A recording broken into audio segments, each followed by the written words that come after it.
Oke, kita kuliah yang kedua ya ini ya, Etika Profesi Hukum kelas B. Kelas B ya, betul ya? Oke. Pagi ini kita akan membahas suatu materi yang menurut saya penting itu. Kalau yang pada kuliah pertama kita bicara soal asal mula etika, kemudian pengertian etika, definisi etika, macam-macam etika, termasuk etika profesi hukum, fungsi etika profesi hukum pada minggu yang lalu ya. Nah, hari ini kita masuki materi yang kedua, yaitu bagaimana hubungan hukum dan moral atau bagaimana hubungan hukum dan etika. Materi ini saya kira penting untuk supaya kita tahu mana itu yang merupakan domain atau wilayah hukum dan mana-mana yang masuk wilayah etika atau moral, dan mana-mana yang itu menjadi bagian dari irisan, itu adalah norma hukum, yang itu adalah merupakan atau dijiwai norma moral atau etika. Oleh karena itu, saya ingin mulai kuliah pagi ini dengan apa yang disebut sebagai adagium. Adagium itu lebih ke seperti peribahasa hukum gitu.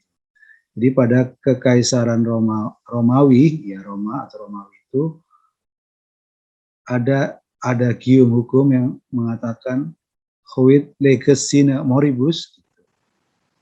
Huit legesina moribus, apa artinya hukum tanpa dijiwai moral? Apa artinya hukum kalau tidak dijiwai oleh moral? Ya, dari sini diketahui bahwa sesungguhnya jiwanya hukum atau rohnya hukum itu adalah moral.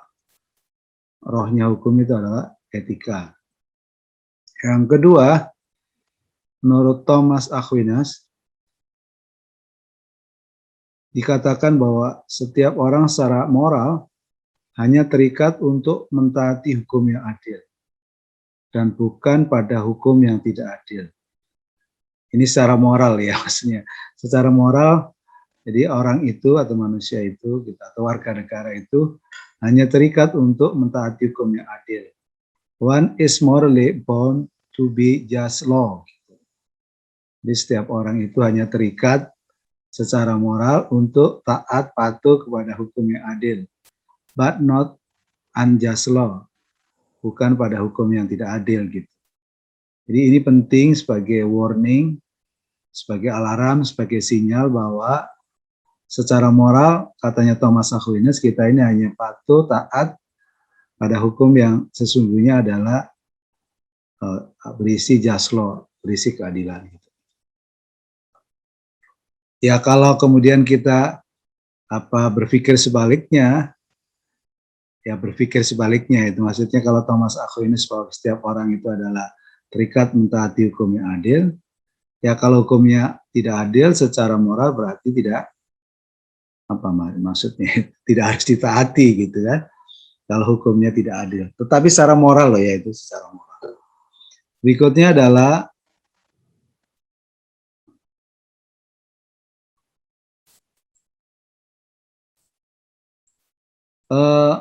ini secara filosofis ya, di mana sebenarnya hubungan antara kaidah hukum di satu sisi dan kaidah moral di sisi yang lain. Sebenarnya kaidah hukum itu merupakan penjabaran atau derivasi dari kaidah moral. Karena kaidah moral merupakan unsur penting dari semua kaidah hukum. Jadi sebenarnya kalau kita ngomong kaidah hukum atau norma hukum itu sebenarnya merupakan turunan, ya derivasi itu turunan dari kaidah moral. Oleh karena itu unsur terpenting daripada kaidah hukum itu adalah moral. Yang tadi bahwa jiwanya hukum itu adalah moral. Berikutnya, keterkaitan antara kaidah hukum dengan kaidah moral atau etik. Mengingat kaidah moral atau etik itu selalu harus menjiwai hukum yang adil. Ya, selalu harus menjiwai hukum yang adil. Jadi kalau ada kaidah hukum, norma hukum, maka norma hukum itu harus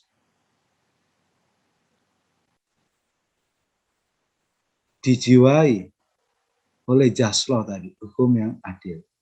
Hukum yang adil.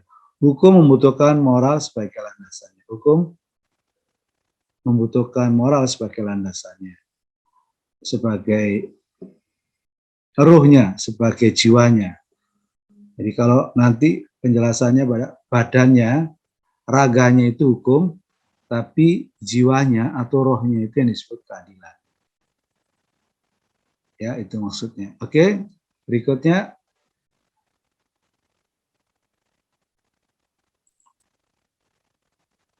Nah, ini sebenarnya bagaimana hubungan hukum dan moral atau etika itu bagaimana sebenarnya. Hukum nyaris tidak bermakna, tidak dijiwai oleh moralitas. Istilahnya keren juga, nyaris tuh. Nyaris tidak bermakna jika tidak dijiwai oleh moralitas. Sebaliknya, moral juga membutuhkan hukum melalui peraturan perundangan yang perlu ditegakkan, khususnya jika menyangkut kepentingan publik. Gitu.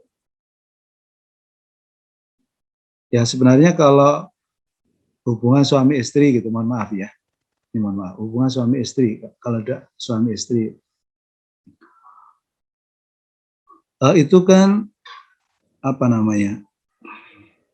Kalau soal ranjang itu kan privat ya, wilayah privat ya. Hubungan suami istri udah keluarga itu soal ranjang itu kan soal privat gitu. Tapi kan di berbagai negara muncul yang disebut sebagai marital rape, perkosaan dalam keluarga. Ya pada awalnya itu adalah persoalan etika. Tetapi kalau negara itu kemudian mengangkat itu menjadi peraturan perundangan, norma yang lebih bersifat etik tadi, moral tadi, diangkat dalam sebuah peraturan perundangan, maka dia menjadi norma hukum. Sebenarnya kalau saudara tahu bahwa merokok itu sebenarnya menurut hukum dilarang atau tidak gitu. Ya kalau menurut hukum ya tidak ada larangan ya, kecuali bahwa merokok itu membunuhmu gitu ya. Merokok itu membunuhmu. Terus kemudian bahwa merokok itu dapat menyebabkan gangguan jantung koroner, impotensi gitu ya, dan seterusnya itu. Ya itu sebenarnya lebih kepada kaidah moral, tetapi tidak ada satupun peraturan perundangan yang menyatakan bahwa merokok itu adalah dilarang dan kemudian dilengkapi dengan sanksi kalau dia melanggarnya. Paling banter ya bikin sebuah perda gitu, yang perda itu mengatur tentang kawasan larangan merokok. Kawasan larangan merokok. Jadi di kawasan tertentu tidak boleh merokok, tapi di kawasan tertentu ya tetap boleh merokok gitu. Kayak di kampus Untak itu kan juga sebagai kampus apa namanya green campus, ya tidak boleh merokok di area kampus. Sebatas di wilayah kampus. Keluar wilayah kampus juga tetap masih bisa merokok. Apalagi di jalur Gaza itu perbatasan antara Untak dengan mana dengan Unitomo itu kan masih bisa teman-teman merokok di situ karena dianggap tidak merupakan wilayah hukumnya kampus Untak gitu atau wilayah hukumnya kampus Unitomo. Ya, jadi moral juga butuh hukum ya untuk menegakkan nilai-nilai etika. Ini ada yang menurut saya menarik yang Anda mesti harus pahami yang dengan baik itu dengan bagus. If it is morally wrong, jika secara moral salah, it's probably also illegal. But if it's legally wrong, it must morally also wrong. Jadi kalau secara moral itu salah, secara hukum itu bisa salah, bisa enggak itu. Maka disebut probable also illegal. Jadi bisa salah, bisa tidak. Secara moral salah, secara hukum belum tentu salah. Jadi kalau Anda tahu bahwa perselingkuhan itu secara moral salah, tetapi secara hukum kan tidak ada pasalnya. Paham ya maksudnya ya? Tidak ada pasal, karena belum masuk di dalam sebuah pasal gitu. Tapi secara moral ya salah. Kalau saudara kemudian baca KUHP itu, bahwa yang dimaksud dengan larangan dalam konteks prostitusi itu ternyata kan yang dilarang adalah CM-nya. germonya itu. Orang yang memfasilitasi terjadinya prostitusi itu. Tapi pelaku prostitusi ternyata kan nggak bisa dijerat dengan pasal di dalam KUHP. Padahal secara moralnya itu persoalan. Tetapi secara hukum belum masuk di dalam pasal-pasal KUHP. Di Bali ada istilah logika sangraha. Logika sangraha itu teman-teman Bali tahu, saya kira ini kalau ada hubungan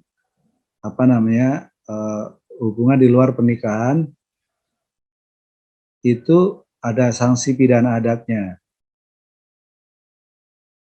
Baik yang terikat apalagi yang tidak terikat hubungan keluarga, itu bisa hubungan perkawinan itu bisa kena pasal pidana adat gitu. Tapi di KUHP kan nggak bisa begitu. KUHP itu perzinahan kalau salah satunya terikat oleh hubungan perkawinan. Kalau tidak terikat hubungan perkawinan tidak termasuk perzinahan. Nah, ini kan sangat berbeda gitu maksudnya antara filsafat orang Belanda, filsafat Barat yang individualisme itu sepanjang tidak mengganggu suami atau istrinya orang ya nggak masalah gitu. Ya maka muncul istilah Salmon Leven itu. Kumpul kebo ya, hidup bersama di luar perkawinan yang sah, sama-sama dia masih bujangan gitu. Itu yang disebut cohabitation. Cohabitation itu kumpul kebo, hidup bersama di luar perkawinan. Tidak persoalan itu di Belanda karena tidak terikat perkawinan. Ya, jadi persoalan kalau di Indonesia, jadi persoalan tadi kalau di Bali ada istilah logika sangraha tadi. Jadi secara moral itu salah, belum tentu secara hukum salah. Tetapi jika secara hukum itu salah, but if it is legally wrong, it must be morally also wrong. Tetapi jika secara hukum salah, pasti secara moral juga salah. Secara moral juga salah gitu. Kalau secara hukum salah, pasti secara moral salah. Jadi ya membunuh itu secara hukum kan salah, secara moral pasti salah gitu kan. Mencuri secara moral salah, secara hukum salah, secara moral pasti salah. Kemudian korupsi juga secara hukum salah, secara moral pasti salah gitu.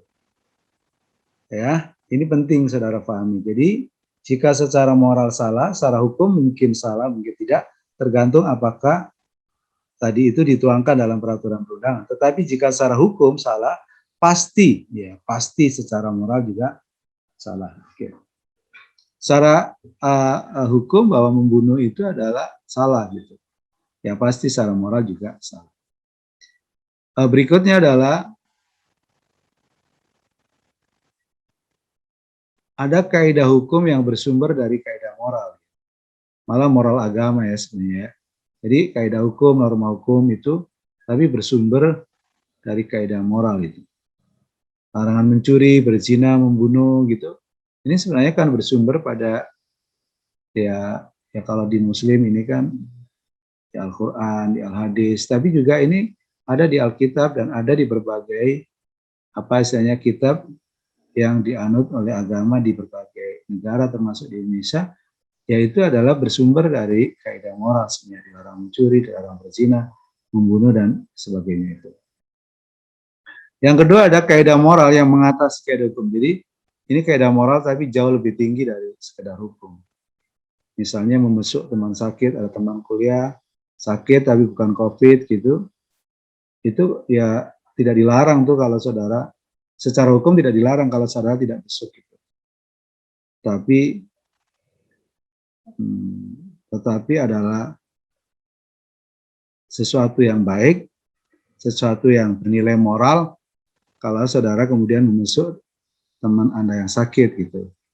Memberi sedekah kepada fakir miskin, ya itu juga adalah secara hukum tidak salah tuh. Tapi kalau Anda kaya raya kemudian Anda pelit gitu, mau sedekah ya itu secara moral menjadi di mana letak peri kemanusiaannya. Hormat kepada orang tua itu adalah bagian dari lebih tinggi daripada sekedar hukum ya. Lebih tinggi dari sekedar hukum, termasuk menghormati guru ya. Menghormati guru mereka itu, Anda kenapa harus cium tangan ke orang tua Anda, ke guru-guru itu? Karena itu sebenarnya suatu hal yang lebih tinggi dari sekedar hukum. Itu persoalan moral gitu. Persoalan moral. Jadi ini yang disebut kaidah moral di atas kaidah hukum. Tapi nanti ada penjelasan belakangan ini tidak bicara hubungan hukum dan moral, tidak bicara atas bawah. Artinya bahwa hukum lebih rendah daripada moral atau sebaliknya moral lebih tinggi daripada hukum, itu nanti penjelasan di belakang tidak seperti itu perkembangannya gitu ya. Tetapi menurut saya pada intinya bahwa kaidah hukum itu memang harus dijiwai oleh kaidah moral. Itu intinya. Ini ketika ada pertanyaan sebenarnya di mana ketemunya hukum dan moral itu di mana gitu. Nah, ternyata ada kaitannya dengan validitas hukum. Validitas hukum itu keabsahan hukum ya. Atau keberlakuan hukum, keabsahan hukum. Pertanyaan where law and moral meet, jadi kapan hukum dan moral ketemu itu, menurut Matthew Kramer itu ada 3 kelompok dari kelompok positivisme. Jadi kalau yang pertama, kelompok pertama disebut exclusive legal positivist atau ILP.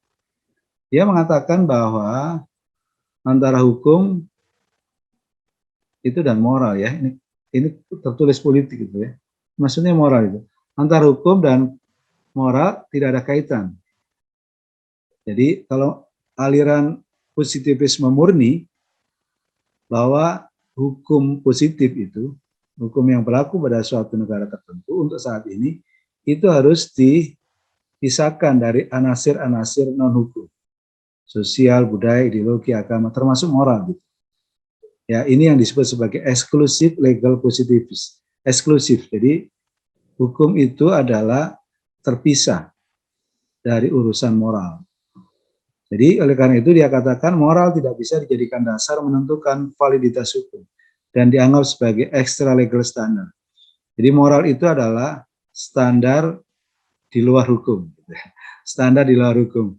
Jadi kalau ada hukum, apa yang disebut sebagai perintah, ada sebagai larangan, sebagai kewajiban, ada sanksi, terlepas bahwa itu adil nggak adil, terlepas itu adalah moral, bermoral atau tidak bermoral, etis atau tidak etis, itu tidak penting. Nah, itu di luar hukum, itu disebut sebagai extra legal standard, standar di luar hukum. Gitu. Yang kedua disebut inclusive legal positivist atau ILP. Positivis hukum meyakini bahwa kriteria validitas hukum, keabsahan hukum, keberlakuan hukum itu mencakup prinsip-prinsip moral. Jadi kalau untuk menentukan hukum itu adalah valid atau tidak valid gitu, ya itu salah satunya adalah bicara soal moral. Salah satunya ya, karena memang tidak semua hukum itu mengandung nilai-nilai moralitas, tapi sebagian juga nilai-nilai rasionalitas. Nilai-nilai rasionalitas. Jadi itu yang disebut sebagai inclusive legal positivist. Jadi dia katakan bahwa kriteria validitas hukum itu mencakup prinsip-prinsip moral, termasuk gitu. Prinsip-prinsip moral itu yang menentukan apa keberlakuan atau efektivitas keberlakuan hukum. Yang ketiga yang disebut incorporationis, susahnya ya. Kelompok incorporationis ini meyakini bahwa prinsip moral merupakan syarat validitas norma hukum dan justru digunakan sebagai dasar kebenaran hukum atau norm correctness. Sudah tahu tempoh hari ada peraturan presiden tentang penanaman usaha. Salah satu kemudian membicarakan soal penanaman usaha dalam kaitan dengan minuman beralkohol, minuman keras. Lantas diprotes oleh masyarakat, oleh ormas-ormas Islam dan ormas-ormas agama lain diprotes gitu. Akhirnya sama Pak Jokowi ini dicabut tuh. Khusus tapi lampiran kaitannya dengan usaha atau produksi atau bisnis kaitannya dengan minuman beralkohol. Ya berarti di situ ada sebenarnya kenapa diprotes, karena di situ orang masih berpegang teguh pada prinsip moral yang itu dijadikan dasar validitas sebuah norma hukum. Jadi kalau where law and moral meet, ternyata ketemu di paham yang disebut inclusive legal positif dan incorporationist. Nah, jadi prinsipnya bahwa prinsip-prinsip moral itu merupakan syarat dari validitas norma hukum. Saya kira Anda sangat mengenali nama Gustav Radbruch ini ya. Ini sarjana atau teoretikus kenamaan di Jerman berpendapat hukum yang valid hanyalah hukum yang sejalan dengan moralitas. Tadi hampir sama ya dengan pendapatnya Matti Kramer. Sebaliknya hukum yang berlawanan dengan moralitas dengan sendirinya tidak bisa disebut hukum. Jadi sama pendapatnya Matti Kramer dengan Gustav Radbruch ini, bahwa validitas hukum itu adalah harus sejalan dengan moralitas. Kalau tidak sejalan maka tidak bisa disebut hukum. Disebut apa Pak Ufron? Itu disebut aturan, tapi bukan aturan hukum. Nanti ada penjelasannya di belakang. Ini yang kemudian saya sebut tadi, Profesor Peter Mahmud Marzuki dalam konteks hubungan hukum dan moral berpendapat bahwa suatu aturan baru disebut hukum kalau merefleksikan moral atau mencerminkan moral ya. Kalau tidak hanya aturan saja, rasa keadilan merupakan salah satu bentuk moral. Jadi kalau ngomong keadilan itu sebenarnya salah satu saja dari bentuk moral. Setiap aturan yang dapat memberikan keadilan dan tidak bertentangan dengan hak kemanusiaan barulah disebut sebagai hukum. Barulah disebut sebagai hukum. Jadi kalau sebuah aturan itu tidak kemudian mencerminkan nilai-nilai kemanusiaan, maka tidak bisa disebut sebagai hukum, tapi disebut sebagai aturan.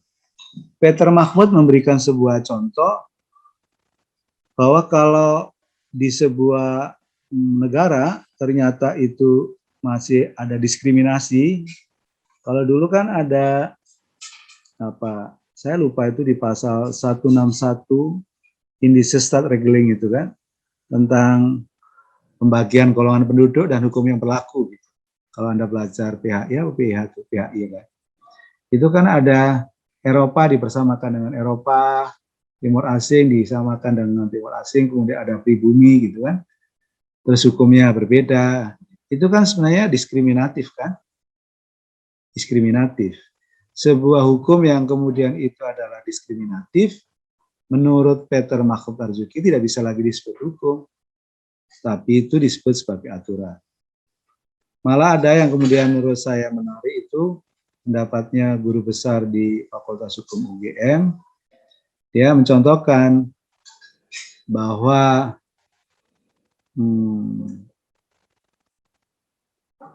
Omnibus Law, Undang-Undang Cipta Kerja, Anda tahu ya, Omnibus Law Undang-Undang Cipta Kerja itu dalam konteks proses pembentukannya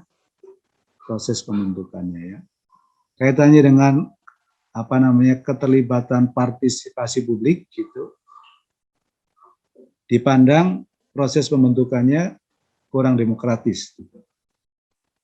Proses-prosesnya kurang demokratis, maka dia sebut bahwa undang-undang yang tidak membuka ruang partisipasi publik yang bagus, yang transparan, yang akuntabel itu disebut undang-undang yang bersifat otoriter. Bersifat otoriter. Jadi ketentuan undang-undang yang otoriter itu, ya itulah yang kemudian disebut ini undang-undang bersifat represif. Undang-undang yang bersifat represif itu sebenarnya tidak bisa disebut hukum, tapi itu hanya kekuasaan. Ya, ini pendapat ya. Tapi ini penting diikuti saudara. Oleh karena itu saya sebut ini materi penting, tapi agak sulit-sulit sedikit karena ada kaitannya dengan etika dan filsafat. Tapi Anda harus memulai karena Anda di semester 5 dan di semester 7. Anda harus masuk pada wilayah-wilayah bahwa belajar hukum tidak semata-mata bicara norma hukum, bicara pasal-pasal di dalam peraturan undangan, tidak cukup. Dan Anda harus lebih dari sekedar membaca, mengeja pasal-pasal itu. Ada apa di balik kandungan pasal yang sedang kita pelajari. Maka dalam masih kaitan konteks hubungan moral dan hukum, ini juga ada Dworkin ya. Menurut Dworkin, hukum tidak hanya berupa aturan-aturan, ya. Hukum juga bisa ditemukan dalam prinsip-prinsip hukum atau legal principle atau rechtsbegriffen gitu ya, prinsip-prinsip hukum. Prinsip-prinsip tersebut tidak bisa ditemukan langsung dalam aturan teknis pasal-pasal karena sifatnya adalah beyond the rule. Jadi di balik gitu ya, di balik aturan itu yang disebut dengan meta legal, meta yuridis itu. Jadi prinsip-prinsip dimaksud, prinsip-prinsip hukum itu merupakan bagian tak terpisahkan dari hukum yang berbobot. Pembacaan terhadap prinsip hukum itu tidak bisa menggunakan pembacaan legalistik, melainkan membutuhkan moral reading. Ada pembacaan secara moral. Kenapa pasal ini lahir, pesan moralnya apa gitu. Maka tidak bisa dieja secara legalistik atau secara harfiah gitu. Tidak semata-mata ada pada bunyinya, tapi ada pesan moral apa di balik pasal itu. Dworkin juga memberikan contoh paling eksplisit dari prinsip-prinsip itu adalah asas hukum atau kaidah-kaidah umum dalam konstitusi. Misalnya, seseorang tidak boleh memperoleh manfaat dari kesalahan yang dibuatnya.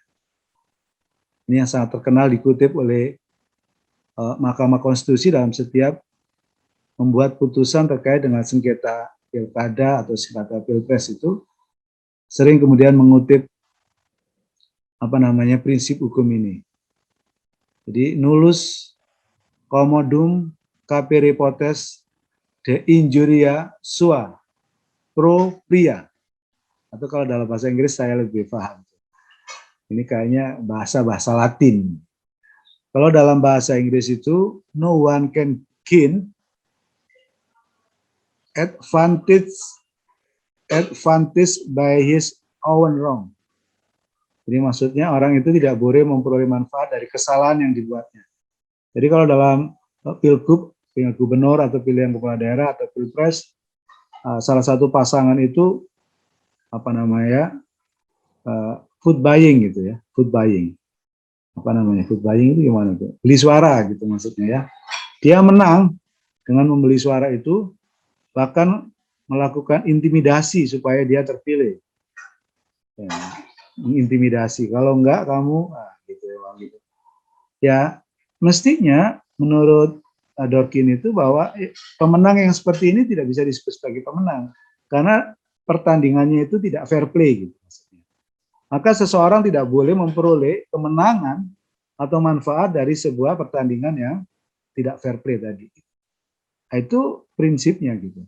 Maka prinsip ini disebut sebagai prinsip fair play. Dalam konteks pengadaan barang dan jasa harus fair play, pemilihan kepala daerah harus fair play, pemilihan presiden harus fair play. Ya, ini sebuah asas penting. Maka aturan-aturan hukum harus berdasar atau berjiwa pada yang disebut sebagai asas-asas hukum ini. Berikutnya adalah setiap orang berhak atas hukum yang adil, setiap orang berhak atas lingkungan yang sehat. Itu ada dalam konstitusi kita juga. Kepada yang sama diberikan sama, kepada yang tidak sama diberikan tidak sama. Itu yang disebut asas semilia semilibus. Asas semilia semilibus. Ini asas keadilan. Hal yang sama diperlakukan sama, hal yang berbeda diperlakukan berbeda. Kalau saja di kampus, kalau yang sehat, ya tidak diberikan kursi roda, tapi bagi yang sakit, disabilitas dikasih kursi roda untuk kemudian mendapat perlakuan yang khusus. Ya itu sebenarnya adalah yang disebut keadilan gitu. Jadi hal yang sama diperlakukan sama, hal yang berbeda diperlakukan berbeda. Gitu. Lakukan hal yang baik, jauhi hal yang jahat. Ini contoh-contoh yang disebut sebagai prinsip hukum. Jadi di balik aturan hukum, di balik norma hukum, di balik kaidah hukum itu ada istilah yang disebut sebagai prinsip-prinsip hukum. Yang itu sebenarnya adalah prinsip moral seperti yang di depan. Sekarang tadi yang saya sebutkan bahwa dalam perkembangan yang mutakhir itu ternyata hubungan hukum dengan etika itu bukan hubungan hukum atas bawah. Karena pada awalnya para sarjana hukum positivis itu mengatakan bahwa hukum lebih tinggi. Tapi para ahli agama, para ulama, para rohaniawan bahwa ya sebenarnya etika itu adalah lebih tinggi. Gitu. Ini dalam bukunya Prof. Jimli Asidiki. Ternyata dalam perkembangannya yang paling mutakhir itu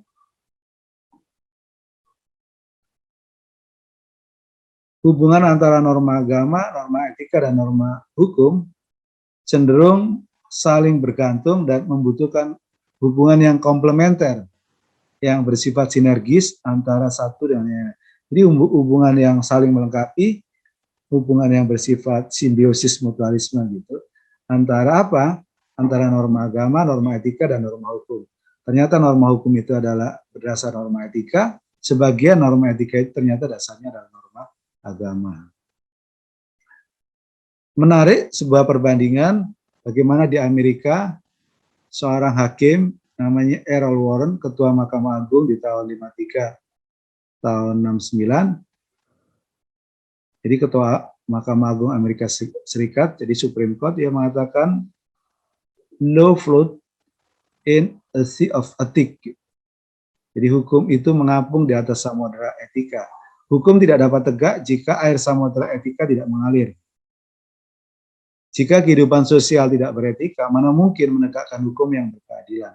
Artinya ada hubungan sinergi antara hukum dan etika. Maksudnya begini, kalau masyarakatnya itu tidak memegang teguh pada moral, pada etika gitu, ya tentu hukum ini tidak bisa tegak.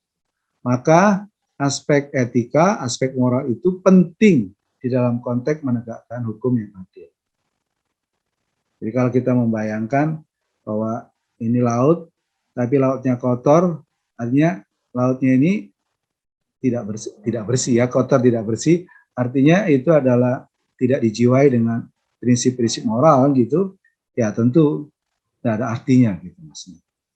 Tidak ada artinya hukum ini kalau tidak dijiwai oleh etika. Sehingga dia katakan bahwa law float in a sea of ethics gitu. Jadi bahwa hukum itu mengapung di atas samudera etika. Jadi tegak tidaknya hukum itu sangat tergantung tegak tidaknya atau dipegang teguh tidaknya etika atau moral. Ya tentu nanti kita bicara soal etika profesi hukum ya tentu. Jadi tegaknya penegakan hukum itu sangat tergantung dengan tegak tidaknya kode etik masing-masing profesi. Jadi penegakan hukum, kepolisian gitu, di samping ada undang-undang kepolisian itu juga bisa tegak kalau kode etik dan kode disiplin kepolisian itu juga ditegakkan. Gitu.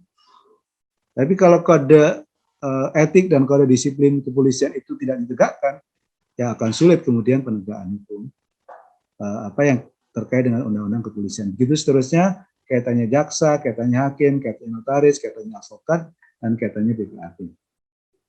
Berikutnya adalah saya sependapat dengan pendapat Prof. Jimli Asidiki.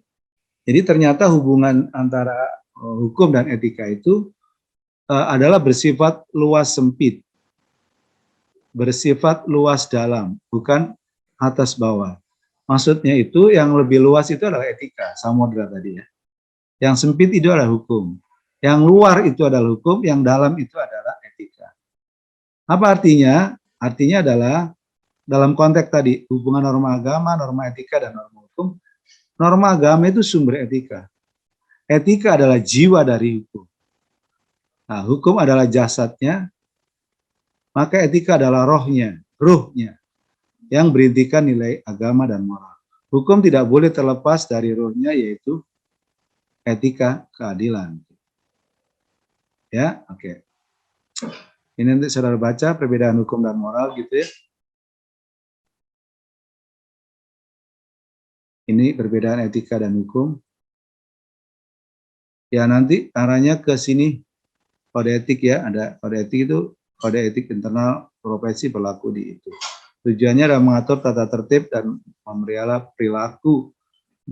perilaku pengemban atau anggota dari profesi itu. Apa sanksinya? Teguran, terus Bisa lisan, bisa tertulis, skorsing, pemberhentian sementara atau pemecatan dari anggota. Ini kode etik sanksinya itu. Akan beda kalau sanksi hukum ya. Sanksi hukum ya tujuannya sih ada 3 tuh, keadilan, kemanfaatan, dan kepastian. Terus sanksinya bisa perdata, bisa pidana, dan bisa sanksi administratif. Ini mungkin yang lebih agak spesifik itu, bahwa kalau Anda tahu apa, nah karena nanti pembelajaran kita di kode etik nih ya. Kalau peraturan perundangan ini pembuatnya dari segi pembuat adalah legislator. DPR RI di pusat, di daerah itu adalah DPRD. Maka ada namanya badan legislasi, ya produknya adalah produk legislasi namanya undang-undang. Kalau di daerah produk legislasi namanya adalah perda. Kalau kode etik ya pembuatnya organisasi profesi, maksudnya anggota organisasi profesi kemudian ditetapkan oleh organisasi profesi itu sebagai kode etik. Yang kedua adalah berisi perintah, kaidah ya. Kalau hukum itu kan 4 ini isi kaidahnya. Perintah, larangan, izin, dispensasi. Terus kalau kode etik, kewajiban, larangan, tanggung jawab. Kalau sanksi hukum, pidana, perdata, administratif. Kalau kode etik lebih ke sanksi administratif dan sanksi etis tadi. Ada skorsing, ada peringatan, pemberhentian dari keanggotaan profesi. Pemberi sanksi adalah hakim, tapi pemberi sanksi dalam kode etik adalah dewan kode etik gitu deh. Oleh karena itu masing-masing sebuah profesi, dewan kehormatan etik advokat, dewan kehormatan etik hakim, ya mereka masing-masing memiliki dewan kode etik atau dewan kehormatan etik. Terakhir nih saya suka sekali dengan kata-kata Mahatma Gandhi itu. Akar kekerasan adalah kemewahan tanpa bekerja. Akar kekerasan adalah kemewahan tanpa bekerja. Kesenangan tanpa hati nurani. Ilmu tanpa kepribadian. Kita nggak punya prinsip, punya ilmu nggak punya prinsip. Ilmunya bisa dibeli.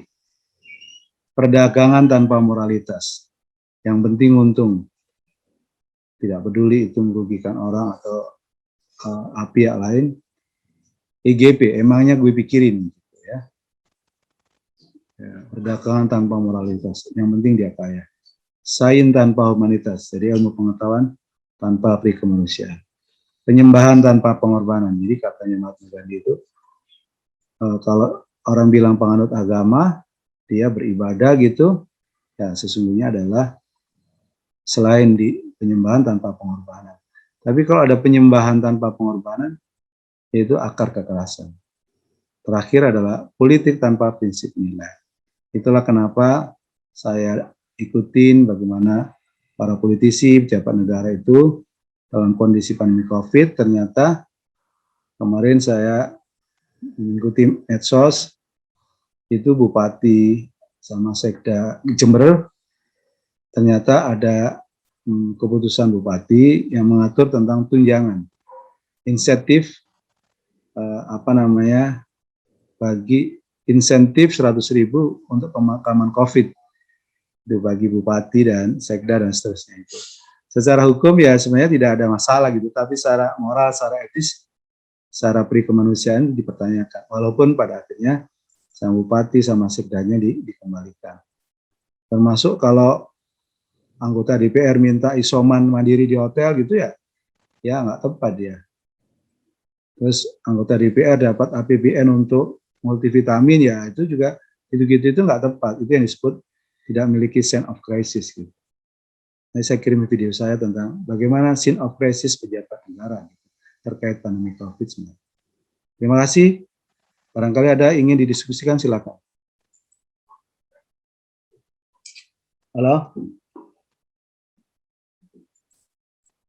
Barangkali ada yang ingin ditanyakan? Ada yang belum jelas tuh?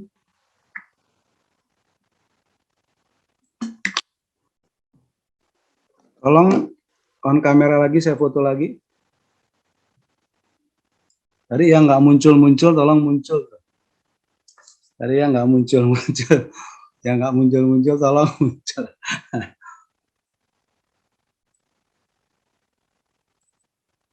Oke, 1, 2, 3, 4, 5. 1, 2, 3, 4, 5. 1, 2, 3, 4, 5. Yang bawah masih ada yang siapa tuh namanya? Oke, oke, oke. Oh, bagus, bagus. 1, 2, 3, 4, 5. 1, 2, 3, 4, 5.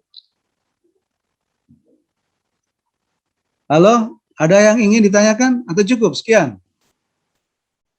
Ya, kalau cukup, terima kasih kehadirannya, perhatiannya. Assalamualaikum warahmatullahi wabarakatuh. Salam sehat, salam sukses.